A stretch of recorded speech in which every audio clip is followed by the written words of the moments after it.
Hello. Today I want to talk a little bit more about why you scroll in the first place and why we have this compulsion to scroll so that you know how to stop. Because the first step to understanding how to stop an addiction is understanding what calls you to that addiction in the first place. So let's go. Basically, the reason why you scroll is not to have fun or to do something that is enjoyable, but rather to escape your life that you feel is not worthy of living. In other words, you feel like your life is low quality, you hate your life, and then you try to escape that by scrolling. Now, this makes scrolling seem really fun because fun is relative. Fun and the experience of pleasure is relative to whatever you just did, basically. So, for example, if I just scrolled, or I just, had like a great time hanging out with my friends, whatever, then my level of enjoyment is really happy, right? It's relatively high up. And then let's say I just go outside and like I walk around in nature. That's a little bit less stimulating, a little bit less boring. And so it's relatively less. And so I'm going to feel understimulated, bored, sad, whatever, right? Same thing goes with like if you've ever been to like a roller coaster park, like Six Flags, whatever. If you go on a really like insane, crazy roller coaster, then it's super, super high levels of like adrenaline rush and enjoyment and like, oh my gosh, like, wow, this is insane. And then you go on one that's still okay, but it's not nearly as good as the one you did. If you had just gone on this one originally, you would have felt some level of enjoyment. But because you're comparing it to what you just experienced, now it seems almost useless entirely.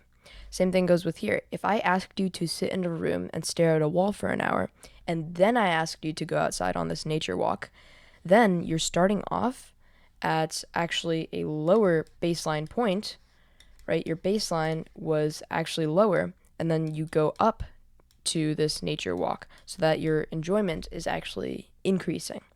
And this is the way that we perceive pleasure and fun. So, does it make sense why we would feel like scrolling and these kinds of addictions are fun? Right, because it's not actually fun, it's just relatively fun compared to your current state. And what state are you in when you're scrolling? You're not doing anything fun. You're not enjoying time with family and friends. You're not working meaningfully towards something. You're most of the time just bored. And because you're bored, you want to escape from your boredom. You are not comfortable living in your own head with your own emotions of boredom, maybe a little bit of sadness, maybe a little bit of anxiety. And so you try to escape that with scrolling. And every time you scroll, you feel a little bit of a dopamine rush and you feel like scrolling is fun because it is fun relative to what you were doing earlier. But this is like putting a bandage on like a gaping wound, like a little band-aid on like a massive, massive like scrape or something like that. It's not gonna work because what you're doing is instead of fixing your baseline mental state so you don't have to escape, you're just constantly escaping every single time. So, scrolling is escapism. Escaping from your emotions, escaping from reality. In other words, you feel scared to confront reality, which is why you try to escape by scrolling.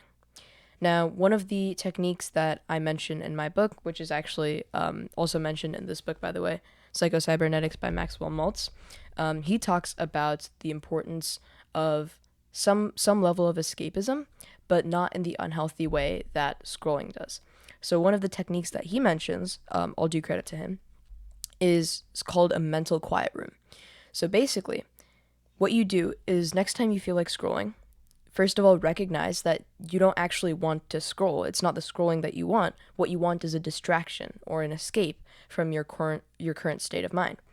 So what you do is you essentially paint a mental picture of a room. And you design this room to be however you want it to be. So it should be relaxing, but for example, it could have maybe your favorite paintings on the wall. It could have lines of poetry, right? It could have a comfy chair, whatever, right? So just design this room in your head. Literally, I know it seems silly, but just do it. After this video, you can literally pause this video right now and just design like a comfy room. Imagine like outside the window, you see like a beach or something like that, right? And in here, maybe there's like a record player if you're really into like listening to music, whatever, right?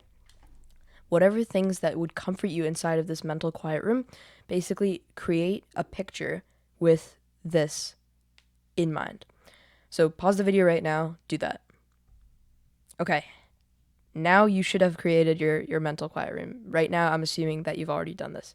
Now, this mental quiet room will serve as your place to escape to as opposed to scrolling.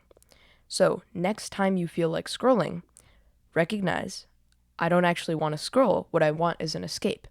And escaping is okay, because if we try to essentially limit ourselves too much and we say, oh no, but escapism itself is bad, which is true, right? We don't want to always be escaping reality. But if we try to go too extreme, what'll end up happening is we'll just get that urge to scroll more and more and more, and we'll become less and less and less rational in trying to stop this addiction. So what we do is we progressively get better and better and better. We don't start off in the gym lifting 500 pounds on bench press because we know we can't do that. So we start with the lightweight, and then we slowly get heavier and heavier and heavier. And it's the exact same thing here.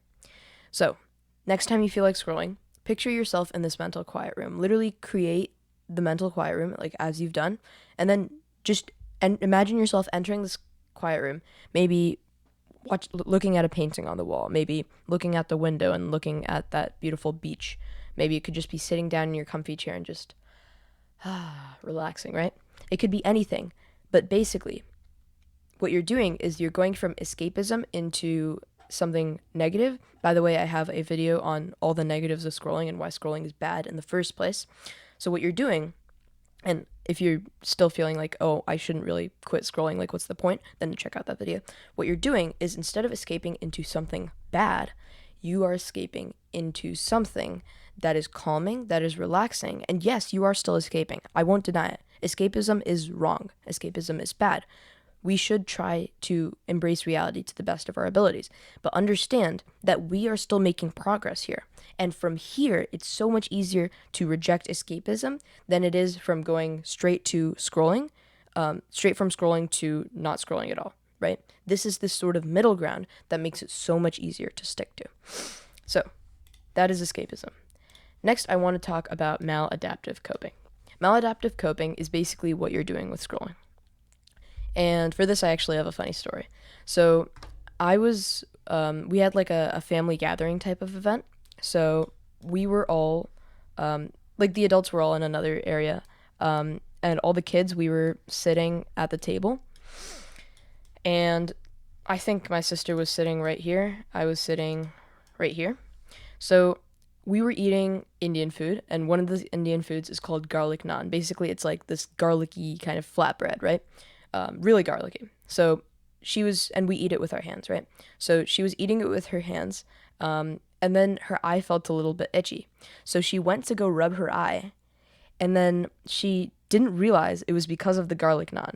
So she went to go rub her eye, and then she was like, oh no, oh my eye hurts, it's getting more and more itchy. And she keeps rubbing it with that same dirty hand with garlic on it. And she's just making it worse and worse and worse the more she rubs her eye. She's trying to make it better by rubbing her eye, but because she's got garlic on her fingers, she's making it worse and worse and worse. And this is literally a perfect example of what you're doing when you're scrolling. When you're scrolling, you're trying to escape. We already covered this, right? What are you trying to escape from?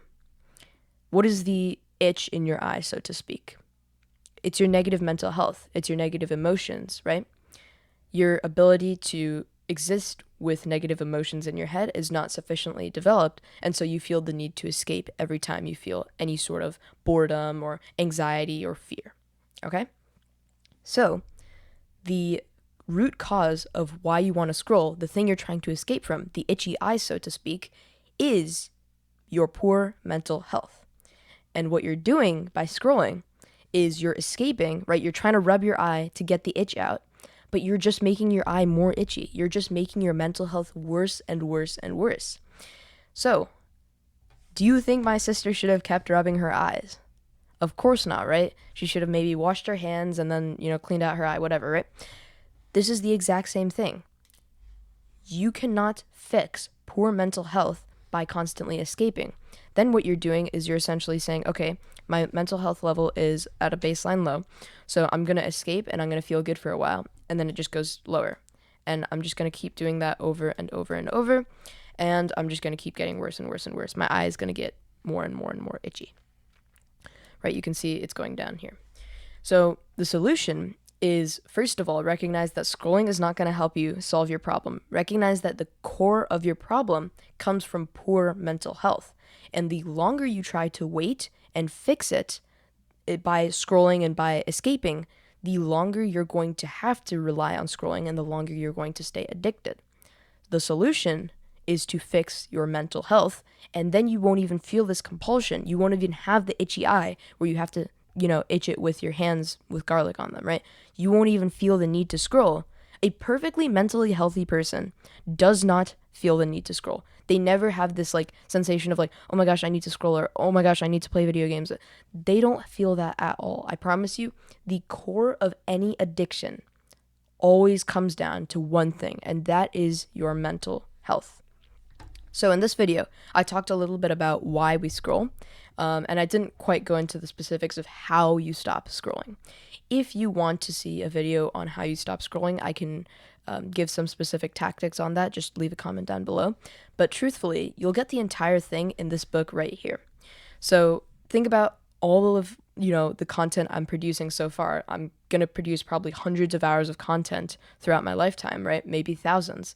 And just think about now all of that content I'm producing compared to my full book, which has literally everything you could possibly need in terms of mental health and improving your mental health. So you know that scrolling is bad for my other video. You know why you scroll in the first place. Now the question is, how do you stop scrolling? And for that, check out my full mental health book in the link in the description. I go so in depth. Literally any question you could possibly have about how to stop scrolling, how to stop this addiction, that addiction, everything is mentioned in that book, in that single chapter of the book. That's all mentioned in the willpower chapter on how you can defeat addiction. And that is just one of the 6 chapters of this book. The other 5 chapters go into the other mental health capacities that are so important for keeping you focused in your relationships and in your work, for keeping you disciplined toward moving towards your goals, to making sure you don't feel flat and apathetic and that you actually have drive to move towards your goals, to make sure you don't feel overwhelmed by stress all the time, to make sure you actually have the capacity to enjoy your life instead of feeling depressed all the time. I promise you, this book will change your life. Please do check it out, and I promise you, you won't regret it. That's all, and I will see you in the next one.